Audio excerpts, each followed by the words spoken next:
Highway রাস্তা কেন একদম সোজা হয় না? এর পেছনে আসল রহস্য কি? আপনি হয়তো বাস্তবে বা ম্যাপে দেখবেন হাইওয়ে রাস্তাগুলো একদম সোজা না হয়ে আঁকাবাঁকা হয়ে থাকে। এর পেছনে রয়েছে এক দারুণ বৈজ্ঞানিক কারণ। ইঞ্জিনিয়াররা ইচ্ছে করলেই সোজা রাস্তা বানাতে পারে, কিন্তু তা আমাদের জন্য বিপজ্জনক হতে পারে। দীর্ঘক্ষণ সোজা রাস্তায় গাড়ি চালালে আমাদের মস্তিষ্কে এক ধরনের ঘোরের সৃষ্টি হয়, যাকে বলা হয় হাইওয়ে হিপনোসিস। এই অবস্থায় চালকের চোখ খোলা থাকলেও মস্তিষ্ক প্রায় ঘুমিয়ে পড়ে। রাস্তার দৃশ্য না বদলানোর ফলে মনোসংযোগ হারিয়ে ফেলে, যা বড় ধরনের দুর্ঘটনার কারণ হতে পারে। আর এই বিপদ এড়াতেই ইঞ্জিনিয়াররা হাইওয়েতে কিছু দূর পরপর মৃদু বাঁক বা কার্ভ তৈরি করেন।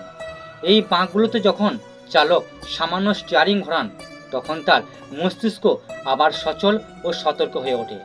তাই হাইওয়ের এই বাঁকগুলোই আসলে আমাদের নিরাপদে গন্তব্যে পৌঁছাতে সাহায্য করে। আর শেষ কথা হলো, প্রযুক্তির চেয়েও আমাদের জীবন বেশি মূল্যবান, আর এই ডিজাইনটি তারই প্রমাণ। ভিডিওটি ভালো লাগলে অন্যদের মধ্যেও শেয়ার করুন। ধন্যবাদ।